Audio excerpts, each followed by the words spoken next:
আপনি কি জানেন দুনিয়ার সবচেয়ে সস্তা জিনিস কি? সেটা হলো মানুষের উপদেশ এবং সমালোচনা। আপনি যদি আজ রাস্তার পাশে দাঁড়িয়ে কাউকে বলেন যে আপনি হিমালয় জয় করতে চান, দেখবেন 10 জন মানুষ ছুটে আসবে আপনাকে এটা বোঝাতে যে কেন আপনার দ্বারা এটা সম্ভব নয়। তারা আপনাকে আপনার দুর্বলতাগুলো আঙ্গুল দিয়ে দেখিয়ে দিবে, আপনার সীমাবদ্ধতার কথা তারা মনে করিয়ে দিবে। কিন্তু অবাক করার মতো বিষয় কি জানেন? ওই 10 জন মানুষের একজনও কোনোদিন পাহাড়ের পাদদেশেও যায়নি। আমরা এমন এক অদ্ভুত সমাজে বাস করি যেখানে আপনার ব্যর্থতায় মানুষ অট্টহাসি হাসবে, আর আপনার সাফল্যে সেই একই মানুষগুলো হিংসার আগুনে জ্বলবে। কিন্তু সবচেয়ে বড় দুঃখের বিষয় হলো আমরা আমাদের জীবনের রিমোট কন্ট্রোলটাই ওই মানুষগুলোর হাতে দিয়ে রাখি। তারা খারাপ বললে আমাদের পৃথিবী অন্ধকার হয়ে যায়, তারা পারবি না বললে আমরা মাঝপথেই দৌড়ানো বন্ধ করে দিই। কিন্তু ভাই, গভীর রাতে যখন আপনি বালিশে মাথা দিয়ে নিজের ভবিষ্যতের চিন্তায় ছটফট করেন, তখন কি ওই মানুষগুলো আপনার পাশে থাকে? যখন আপনার পকেটে টাকা থাকে না, যখন আপনার স্বপ্নগুলো আপনাকে তাড়া করে বেড়ায়, তখন কি তারা আপনার সমাধান হয়ে আসে? নিশ্চয়ই না। চলুন আপনাদের রাতুলের গল্পটা বলি। রাতুল ছিল প্রচণ্ড প্রতিভাবান একজন ছেলে। তার রং আর তুলির ছোঁয়ায় ক্যানভাস যেন কথা বলতো। তার স্বপ্ন ছিল সে একদিন বিশ্ববিখ্যাত একজন চিত্রশিল্পী হবে। কিন্তু যখনই সে তার আঁকা ছবিগুলো কাউকে দেখাতো, আশেপাশের সুশীল মানুষগুলো মুখ বাঁকিয়ে হাসতো। কেউ বলতো, আরে বাবা, ছবি এঁকে কী করবি? এতে কি আর ভাত জুটে? তার চেয়ে বরং বিসিএসে কোচিং কর। কেউ বলতো, তার মেধা আছে ঠিকই, কিন্তু এইসব শিল্প টিল্প দিয়ে কি আমাদের মতো মধ্যবিত্তর চলে?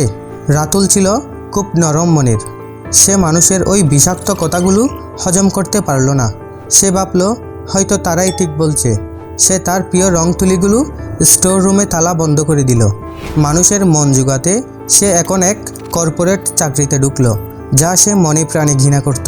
রাতুল আজ পদমর্যাদায় অনেক বড়, তার ব্যাংকে অনেক টাকা। কিন্তু প্রতিদিন অফিস থেকে ফিরে সে যখন তার সেই ধুলোপড়া স্টোর রুমের সামনে দিয়ে দাঁড়ায়, তখন বুকটা ফেটে যায়। একদিন তার সাথে দেখা হলো তার পাড়ার এক বৃদ্ধের, যিনি একসময় রাতুলকে আঁকতে নিষেধ করেছিলেন।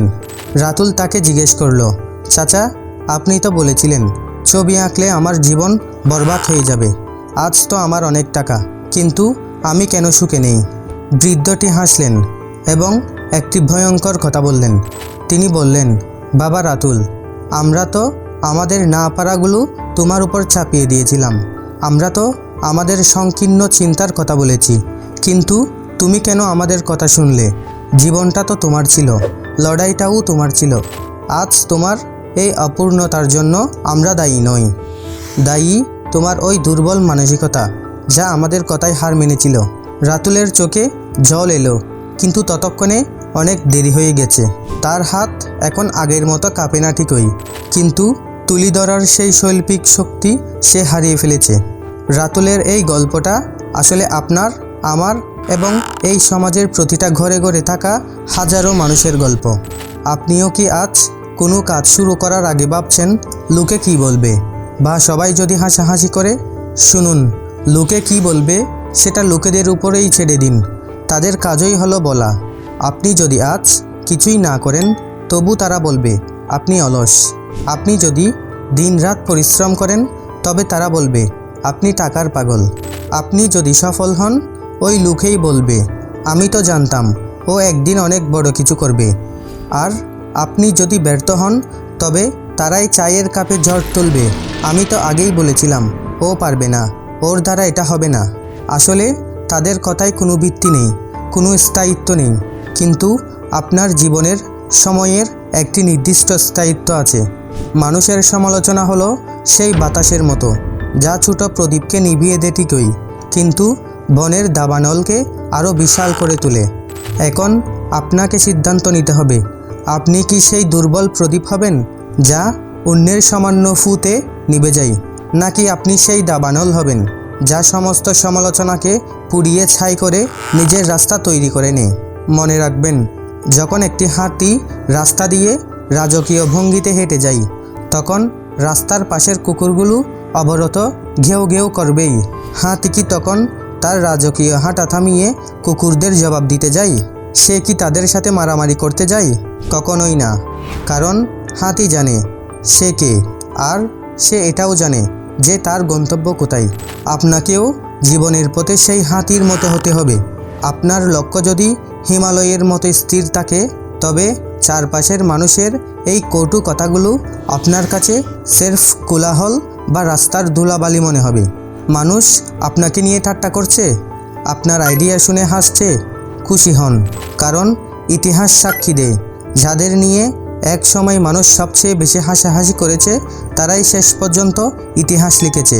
রাইট ভার্থিদয় যখন উড়োজাহাজ বানানোর কথা বলেছিল, মানুষ তাদের পাগল বলেছিল। টমাস আলভা যখন বৈদ্যুতিক ভাল্ব বানানোর চেষ্টা করেছিল, লোকে তাকে নিয়ে বিদ্রোহ করত। আজ তারা কোথায়? তারা ইতিহাসের পাতায় অমর। আর যারা তাদের নিয়ে সমালোচনা করেছিল, তাদের নাম তো ডাস্টবিনেও নেই। জীবনটা কোনো নাটক সিনেমা নয়। আপনি দ্বিতীয়বার সুযোগ পাবেন না এই পৃথিবীতে আসার। আপনার জীবনটা আপনার নিজের একটি ক্যানভাস। এখানে কোন রং পড়বে, গল্পটা কোন দিকে যাবে, সেটা আপনি নিজেই ঠিক করবেন। আপনার প্রতিবেশী বা পাড়ার ওই আড্ডা দেওয়া মানুষগুলো নয়। আপনার জীবনের নায়ক আপনি নিজেই। আপনার স্ক্রিপ্ট অন্য কাউকে লিখতে দিবেন না। আজ রাতে ঘুমানোর আগে আয়নার সামনে গিয়ে নিজের চোখের দিকে তাকিয়ে একবার বলুন, আমি কারো করুণার পাত্র নই, আমি কারো সস্তা সমালোচনার দাস নই। আমার একটা স্বপ্ন আছে, আর সেটা পূরণ করার ক্ষমতাও আমার আছে। যারা আজ আপনাকে টেনে নিচে নামাতে চাইবে, যারা আপনার মনোবল ভাঙতে চাইবে, তাদের উপর রাগ করবেন না, বরং তাদের প্রতি করুণা করুন। কারণ তারা আপনার গতির সাথে পাল্লা দিয়ে পারছে না বলেই আপনাকে থামানোর চেষ্টা করছে। কান বন্ধ করুন, নিজের কাজের প্রতি অন্ধ হয়ে যান। আপনার নীরবতা আপনার কাছ দিয়ে যেন এমন এক গর্জন করে, যা পুরো পৃথিবীকে কাঁপিয়ে দেয়। যেদিন আপনি সফল হবেন, সেই দিন আপনার ওই সমালোচনাকারীরাই সবচেয়ে আগে এসে আপনার সাথে সেলফি তোলার জন্য লাইন ধরবে। এটাই পৃথিবীর নিয়ম। সময় নষ্ট করবেন না, তারা কথা বলতে থাকুক, আপনি সাম্রাজ্য গড়তে থাকুন। মনে রাখবেন, পৃথিবী কেবল বিজয়ীদের জয়গান গায়, বীরুদের বা অজুহাতকারীদের নয়। আপনার ভিতর সিংহটাকে জাগিয়ে তুলুন, এগিয়ে যান।